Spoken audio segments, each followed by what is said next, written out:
आज हम जिस केस के बारे में बात करने जा रहे हैं वो है इंडिया की मोस्ट कंट्रोवर्शियल लीगल बैटल्स में से एक, शाहबानो जी का केस। तो चलिए इसकी टाइमलाइंस को जानते हैं और जानते हैं कि आखिर इस केस में हुआ क्या था। शाहबानो का जन्म हुआ था मध्य प्रदेश के इंदौर में और 1932 में उनकी शादी हो गई थी मोहम्मद अहमद खान से, जो कि एक लॉयर थे।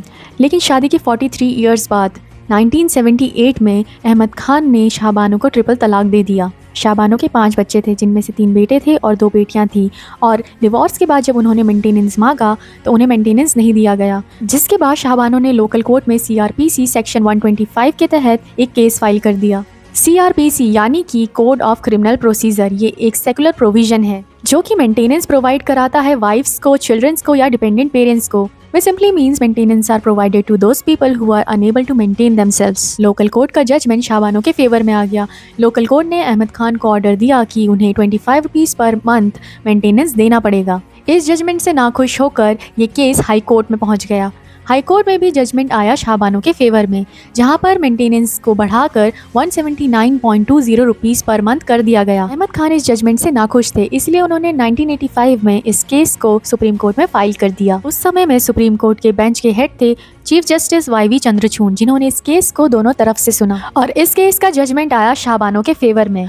कोर्ट ने कुरान और इस्लामिक स्कॉलर्स का रेफरेंस देते हुए कहा कि डिवोर्स मूवमेंट को सपोर्ट करना इस्लाम के अगेंस्ट नहीं है। ये जजमेंट इंडियन लीगल हिस्ट्री का एक टर्निंग पॉइंट बन गया। 1985 से लेकर के 1986 तक ये एक नेशनल इशू बन चुका था। कॉन्स्टिट्यूशन वर्सेस मुस्लिम पर्सनल लॉज। मुस्लिम ऑर्गेनाइजेशन ने इस जजमेंट का अपोज किया। उन्होंने कहा कि कोर्ट उनके पर्सनल लॉज में इंटरफेयर कर रहा है। उस टाइम पर राजीव गांधी की सरकार पावर में थी, तो प्रॉब्लम ये थी कि अगर राजीव गांधी जजमेंट का सपोर्ट करेंगे तो मुस्लिम वोट बैंक नाराज हो जाएंगे, और अगर सपोर्ट नहीं करेंगे तो वुमेन्स नाराज हो जाएगी और सेकुलर इमेज भी डैमेज हो जाएगी। इसलिए 1986 में कांग्रेस एक एक्ट लेकर आई, Muslim women protection of rights on divorce act 1986। इस एक्ट ने सुप्रीम कोर्ट के जजमेंट को डाइल्यूट कर दिया। इस एक्ट के अकॉर्डिंग मेंटेनेंस सिर्फ इद्दत पीरियड तक ही दिया जाएगा। इद्दत पीरियड के बाद डिवोर्स वुमेन मेंटेनेंस अपने रिलेटिव से मांग सकती है या फिर वक्फ बोर्ड से। ये डिसीजन कांग्रेस की माइनॉरिटी अपीजमेंट क्रिटिसिज्म का सेंटर बन गया। लेकिन 2001 में एक और केस सुप्रीम कोर्ट में आया, जो था डैनियल लतीफ़ी केस।